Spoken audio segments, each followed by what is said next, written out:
नमस्कार, मैं हूं गरिमा। स्वागत है आपका दस्तक लाइव में। आइए बढ़ते हैं भोपाल की खबरों की ओर। चिकित्सा शिक्षा मंत्री विश्वास सारंग का बयान। प्रदेश में स्वास्थ्य सेवाएं सुचारू रूप से चल रही थी और चलती रहेगी। तीसरी लहर की तैयारियां कर रहे हैं। मोदी ने दुनिया में भारत का नाम रोशन किया है। कोविड की स्थिति को बेहतर तरीके से संभाला है। वैक्सीन में मोदी जी का बड़ा योगदान है। अब मोदी जी की तरफ से सभी राज्यों को वैक्सीन दी जाएगी। इस देश के यशस्वी प्रधानमंत्री नरेंद्र मोदी जी ने वैश्विक स्तर पर हिंदुस्तान का नाम हर विषय में रोशन किया है। इस कोरोना महामारी में भी जिस प्रकार से पहली लहर में लॉकडाउन लगाना और उस बीच में इस देश की सभी चिकित्सीय व्यवस्थाओं को एनहेंस करना, लॉकडाउन का विड्रॉ करके वित्तीय स्थिति को फिर से पटरी पर लाना, वैज्ञानिकों को प्रोत्साहित करते हुए 1 साल के अंदर वैक्सीन बनवाना और उससे ज़्यादा चुनौतीपूर्ण इस 137 करोड़ के देश में वैक्सीनेशन प्रोग्राम को साइंटिफिक तरीके से डिज़ाइन करना। सबसे पहले हेल्थ वर्कर को वैक्सीन, क्योंकि मालूम था यदि सेकेंड वेव आएगी तो हेल्थ वर्कर को सबसे आगे रहना पड़ेगा।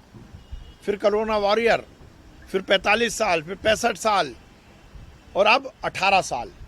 18 साल की वैक्सीन भी अब लोगों को लगना शुरू हुई है। अब तो मोदी जी ने नई सौगात दी है कि 18 साल प्लस की जो वैक्सीन है वो भी अब मोदी जी की ओर से, भारतीय जनता पार्टी की सरकार की ओर से राज्यों को दी जाएगी।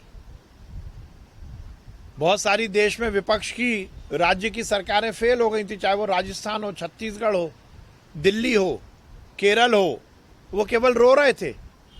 अब मोदी जी ने उस पर भी विराम लगा दिया। हमारी सरकार तो सुचारू रूप से काम कर रही थी। मैं मोदी जी के प्रति कृतज्ञता ज्ञापित करता हूँ। निश्चित रूप से पर कल मोदी जी ने जो घोषणा की है कि अब राज्य सरकार पर बर्डन नहीं होगा, कोई भार नहीं होगा। 18 साल से प्लस की भी वैक्सीन केंद्र की ओर से राज्यों को दी जाएगी। उसके साथ ही उन्होंने कहा दीपावली तक इस देश के 80 करोड़ लोगों को मुफ्त में राशन भारतीय जनता पार्टी की सरकार उपलब्ध कराएगी।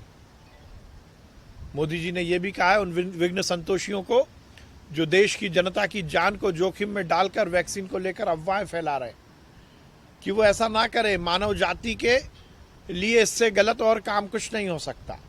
निश्चित रूप से कल का मोदी जी का भाषण इस देश में नई रोशनी लेके आया है और मोदी जी ने फिर स्थापित किया है कि भारतीय जनता पार्टी की सरकार जनता के कल्याण की सरकार है और नरेंद्र मोदी जी अपने पूरे कार्यकाल में इस बात को स्थापित करते रहे हैं कि वो जनता का कल्याण करना चाहते हैं और देश को आगे बढ़ाना चाहते हैं।